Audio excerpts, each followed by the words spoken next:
Hi,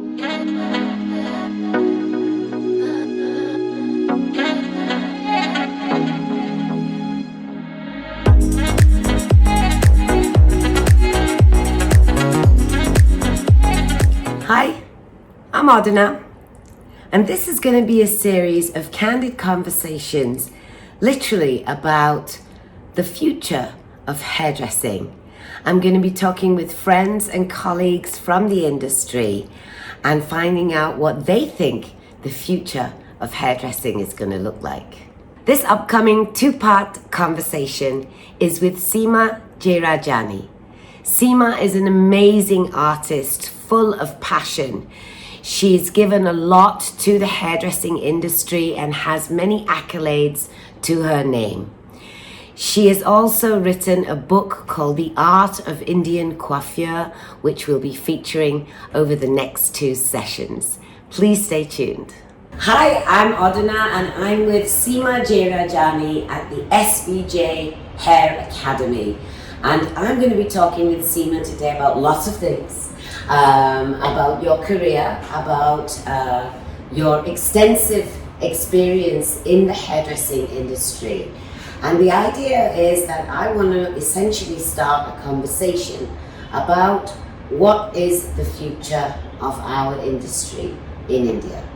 As you said earlier, many firsts, which we'll talk about as we go ahead, but I think the last time we spoke was in a live situation where you were in your house and I was in my house, and that was in the middle of the COVID pandemic. Yeah. So post-pandemic, how have things gone for you? What is business like?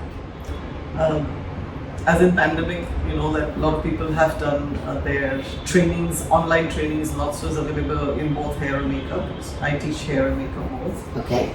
And it was different when you're learning online, and it's different when you're actually having somebody to mentor you, guide you, you know. Absolutely. Even the sound of the spray, and I can tell when the person is going wrong. You know? Your sixth sense. Even the sound. Yeah. If you're using a strong spray and a flexible spray, the sound also I can tell, and how much is being sprayed. Yeah. So that's how I even, handle my class. So people who have done it, they find that there was something that lacks, because they could do a course in hairstyling, probably learned the hairstyles. They don't know the principles, fundamentals, elements of hairstyling or nothing of that sort, because courses were like, okay, we'll teach you 10 hairstyles or we'll teach you 3 types of makeups. But that doesn't mean that you know everything expert. Although Right. people did think that they were expert till they realized that when you're technically doing it for people, that you need far more knowledge than just some YouTube videos or some online courses. And that has brought people to come back to the academy, and it's been more than what I can handle. So you're having to turn people away? Yes, because I only take small batches. Okay. Like maximum 10 to 12, but as an avant-garde I stop at 6, I don't go more than that. Because it's intense, the work that you have to do, yeah. Looking at that model behind us, I can see the kind of intricacies that go on into the work, this kind of work, which is a very different kind of hairdressing to working in a salon and on the salon floor. And I think it's a whole world that not a lot of people really know about, the world skills and the world championships of hairdressing. I don't think anybody outside our profession really knows that exists or what it's all about. So will you tell us a little bit more about that part of your experience? Sure. So OMC is the biggest organization which has championships, and this is usually it's been held in Paris last few years. It's called OMC. Organisation Mondiale Coiffure.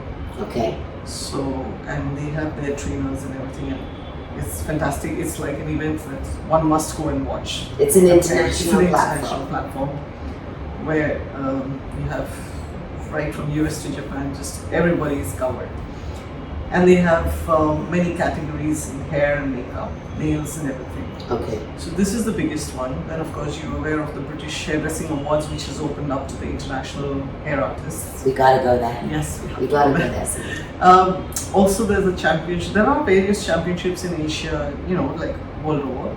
Okay. Georgie Court has his own championship, which is offline.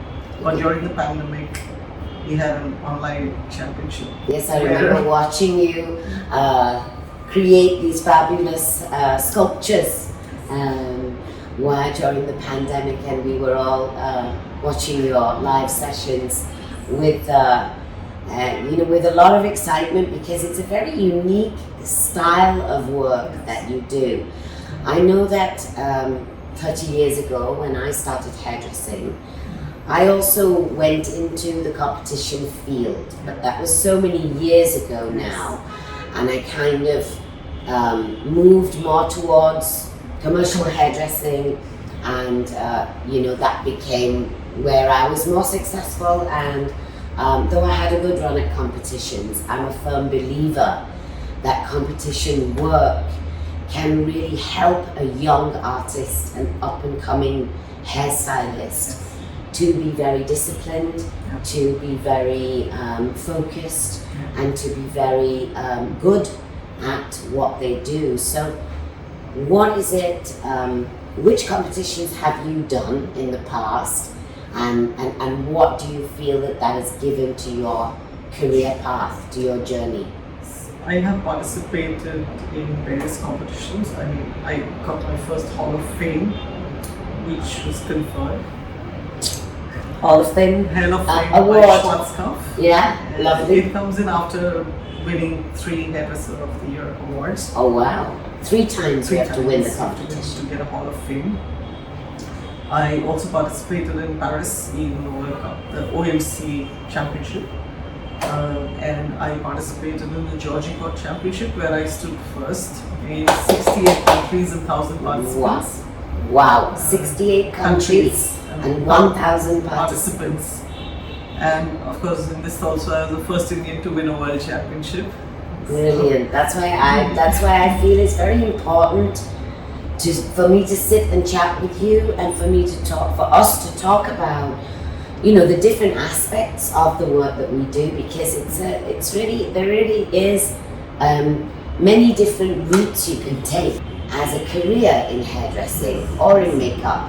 But obviously hairdressing is my focus area, and what I want to look at is how can we, or what to expect in the future of hairdressing. So it's getting more and more competitive, which I'm very happy to see. Which is great, yeah. We're having more championships, like the HBS is there, Streets is there, the color companies have their own competitions. And it encourages people to get better and better. Yeah. Because in competing, it's not necessary that you win, everybody can win. However, the standard of one's own skills improve with competitions. Yeah. Like I know that when I worked on my OMC competition, I actually stopped working 6 months in advance and started working on the look that I wanted to create, and which involved my total focus and time and energy, because I didn't have a mentor, so I didn't know which product I could use, how could I make that. So every day was a failure. And you were testing. I was testing different things to achieve different things. Absolutely. Because finally I made a 4 feet, hairstyle. Yeah. And I would keep trying it on the dummy, and it would not go higher than, like, we would measure every day 2 feet, Okay. 2.5 feet. You need to add some It's more like- thought. No, but then the fabric, the hair fabric could not remain vertical. Right. It would flop. Yeah. Yeah. So which sprays? I think every spray in the market, I tried it out, and that taught me, evolved me as a hairstylist for a fantasy. Yeah. Because every day was a failure to teach me something more the next day.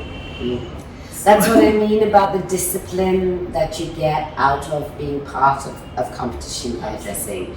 And it is something that, if you imagine the Olympics in sports, This is But they what have a mentor. the They have a Olympics. mentor. Well, yes, I mean, you know, I think that the fact that you've experienced this means you'll probably become one of the first mentors here to bring new talent on, because I do think we have a lot of talent in our country, and it's about the right kind of mentorship. It's about the right guidance. It's about somebody who has experience in that particular discipline. You know, there are many different disciplines. Absolutely. Whether it's men's work, barbering, whether it's ladies, you know, day style, evening style, fantasy style. Absolutely. There are so many variables. Yes.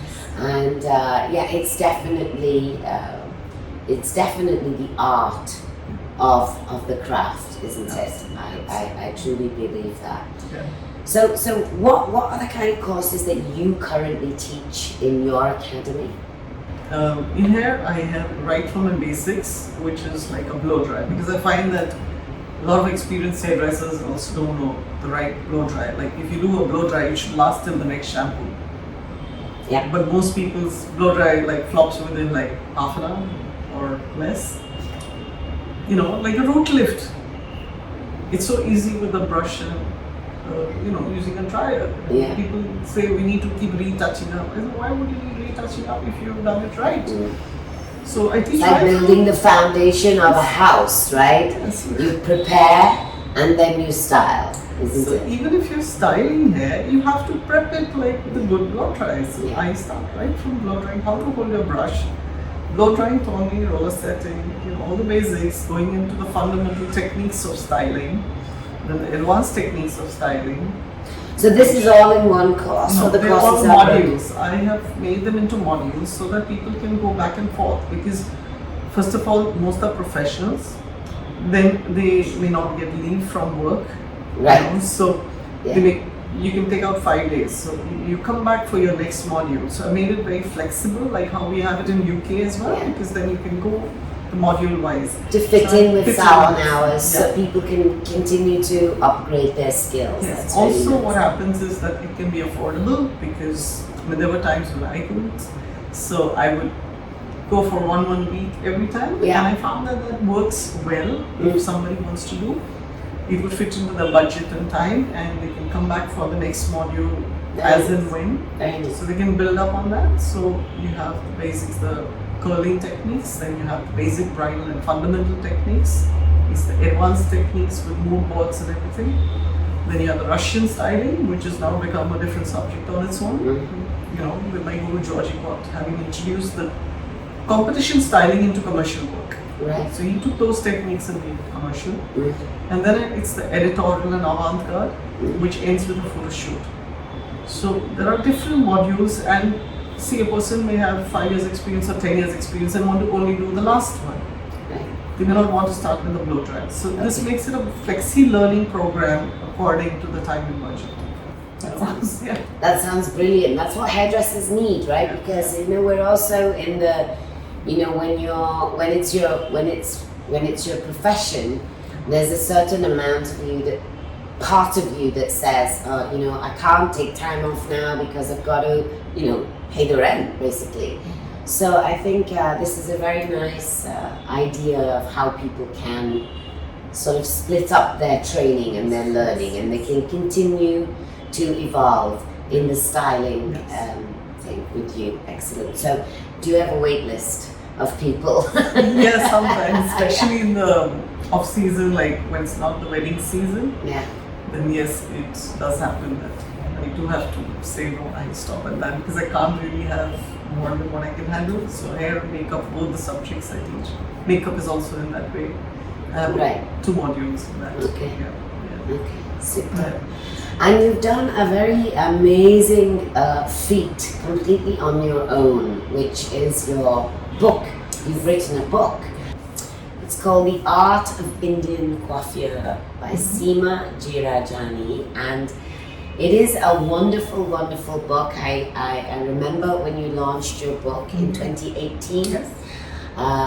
That you sort of shared it with all of us in the industry, and It has some very valuable information. It's a beautiful book. Do you want to flip through it? Firstly, tell me, what was the inspiration behind doing this book in the first place?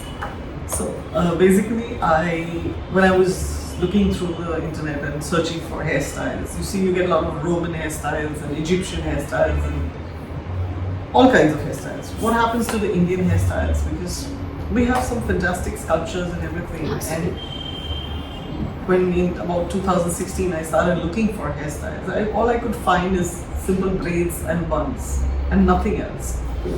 And I remember visiting one of the temples in Karnataka, where the guide had told me that, Seema, every statue in this temple, everything on the walls of it's about 1,000 statues, and every statue has a different hairstyle.